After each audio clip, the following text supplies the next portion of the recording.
Hello, my name's Mhairi Stewart.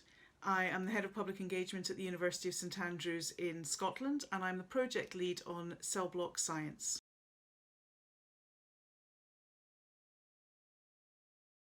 And when the wall fell, I was in my final years of secondary school.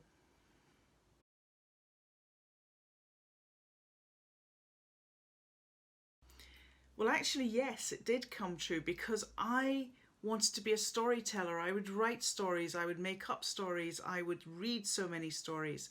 And so now I get to tell not just my stories, but help other people to tell their stories of research to a wide audience in really, really meaningful ways.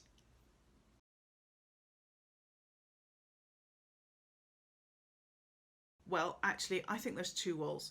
The first wall is our prison learners and their families' perceptions of science and its relevance to themselves. The second wall is our researchers' perceptions of who they can engage with in a meaningful way.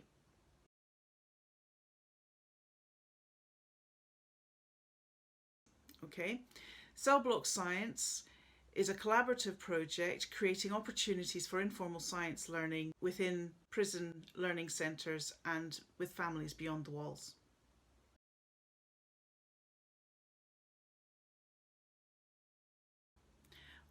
The challenge is obviously engaging with these marginalised audiences, and the solution we came up with was to work with all stakeholders, including the prison learners and the researchers, to devise our activity.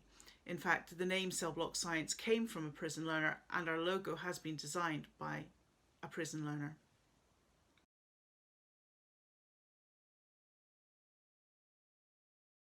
It was all really about a gap in learning provision. So education in prisons is really high on the agenda for the Scottish Prison Service and for Fife College, the learning centre providers. However, while there is a lot of numeracy and literacy and arts provision, there was very little science provision. It was considered difficult to deliver in prisons.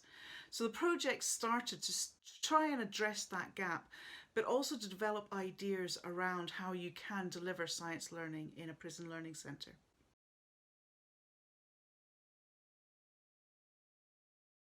Well, it was definitely the appetite and the enthusiasm with which the project was actually received by our prison learners.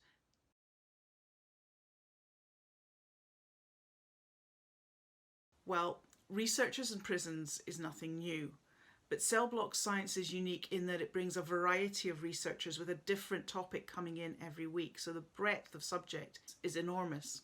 It's also unique in the way that it has been co-produced with all the stakeholders, adding to the aims and objectives that we want to actually achieve.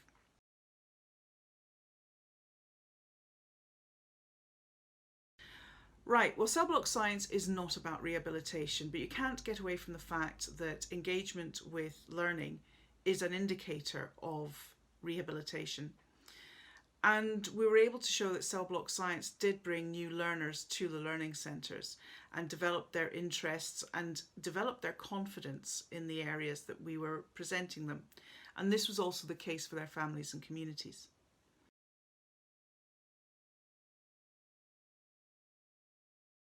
Well, actually, initially they were surprised and sceptical, to be honest. But as time went on, they began to see the power of the interactions and how transformative those interactions were.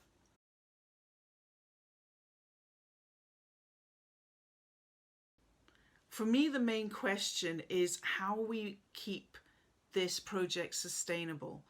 We have met the aims and objectives of so many different stakeholders. So now it's about showcasing the value of this project to society and to policymakers. Well, actually, it's probably not what you think. What it is what happens to our learners when they leave prisons, because that's when our interaction stops. And I really think we need to be putting in place some way that we can sustain that interaction and that interest and that curiosity.